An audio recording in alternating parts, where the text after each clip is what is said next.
Hello everyone, अगर आप MBBS abroad से करने का सोच रहे हैं तो ये वीडियो आपके लिए बहुत इंपॉर्टेंट होने वाली है, क्योंकि आज हम एक ऐसे पॉइंट के बारे में बात करेंगे जिसके बारे में ज़्यादा लोग बात नहीं करते हैं, ज़्यादा लोग अवेयर भी नहीं होते। So I am Priyanshi Kapoor from MBBS destination. आज मैं आपको बताऊंगी why you must register before NEET. बहुत सारे लोग सोचते हैं जिनको बाहर एडमिशन लेना है या फिर जिनके माइंड में है कि कहीं ना कहीं इंडिया में नहीं हो पाएगा तो तब बाहर जाना पड़ेगा हमें, तो वो लोग सोचते हैं कि एक बार एग्जाम हो जाए तब हम रजिस्टर कराएंगे।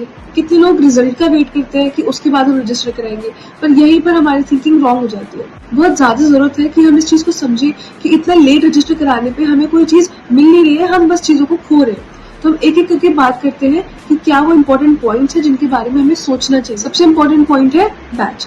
अगर मैं बात करूँ रशिया की, तो रशिया में स्टूडेंट्स को छोटे छोटे ग्रुप्स में डिवाइड करा जाता है। 10 to 15 स्टूडेंट्स एक बैच में होते हैं। अब अगर आप नीट के बाद या उसके भी बाद रजिस्टर करते हैं, देयर इज हाई चांस कि आपको फर्स्ट बैच में तो रखेंगे ही नहीं, आपको लास्ट वाले बैचेस में रखा जाएगा। जिन बच्चों ने दिसंबर जनवरी से रजिस्ट्रेशन कराना स्टार्ट कर दिया था उनको पहले प्रायोरिटी मिलेगी। एंड सेकेंडली, जब आप फ्लाई करोगे यहाँ से तो क्या होगा कि अगर आप लेट वहां पे पहुंचोगे तो आपके पास इतना टाइम ही नहीं होगा कि आप एक नई कंट्री के कल्चर को समझ पाओ, वहाँ के एनवायरनमेंट को समझ पाओ। साथ में जो आपके पहले सीनियर्स जा चुके हैं, आपके पास इतना भी टाइम नहीं होगा कि आप उनसे मिलकर समझ पाओ कि उस कॉलेज का एनवायरनमेंट कैसा है, आपको किस तरीके से पढ़ना है। आपको अडेप्ट करने में जो टाइम मिल सकता था वो भी आपको नहीं मिलेगा, तो वो एक अगेन एक स्ट्रगल होगा आपके लिए। आफ्टर नीट वो बच्चे रजिस्टर कराते हैं जिनको कहीं ना कहीं 1 या 2 नंबर से उनकी गवर्नमेंट सीट रह गई और वो प्राइवेट अफोर्ड नहीं कर पा रहे, तब जाके वो रजिस्टर कराते हैं अब्रॉड के लिए as a last option.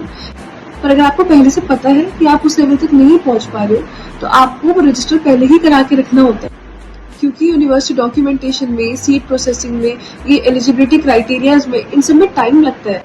And early registration means early processing. अब अगर मैं बात करूँ कॉस्ट की, बहुत सारे लोग ये भी बोलते हैं कि पहले तो कुछ और चार्ज बताया था लेकिन लास्ट में जाके चार्ज ज्यादा इंक्रीज हो गए, लेकिन वो इस बात को नहीं समझ पाते हैं कि उन्होंने खुद उस चीज को डिले किया।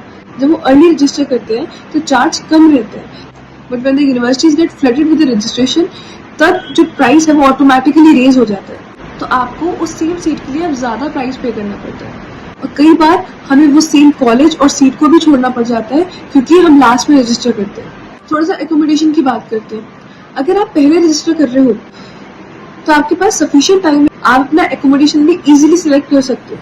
फॉर एग्जांपल, आपको 2 सीटर रूम चाहिए, 3 सीटर रूम चाहिए, 4 सीटर, जो भी आपका बजट है, जैसे भी आपको कंफर्ट चाहिए उस अकॉर्डिंग आप चूज कर सकते हो। लेकिन जब आप लास्ट में रजिस्टर कर रहे हो, जब कॉलेज के पास, यूनिवर्सिटी के पास चीजें ही लिमिटेड बची है, तो कोई कैसे आपको प्रॉमिस कर देगा कि आपको हम ये चीज दिला देंगे।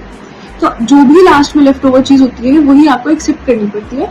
एंड नन ऑफ अस, ना तो कोई काउंसलर, ना तो कोई यूनिवर्सिटी, कोई भी आंसरेबल नहीं होता इस चीज के लिए। And lastly, the peace of mind. While others are panicking after results, आपके पास पहले से ही एक सिक्योर बैकअप प्लान है। So don't wait for the result to decide your future. Plan smart, act early, and stay ahead. And if you need any guidance regarding anything, MBBS Destination is here to help you. आप हमसे इस number पे contact कर सकते हैं, because your dream of becoming a doctor requires right planning, not last minute decision.